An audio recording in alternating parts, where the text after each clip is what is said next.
There is preliminary information that contests that.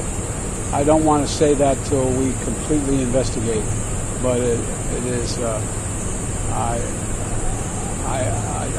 It's unlikely in the minds of the trajectory that it was fired from Russia, but we'll see.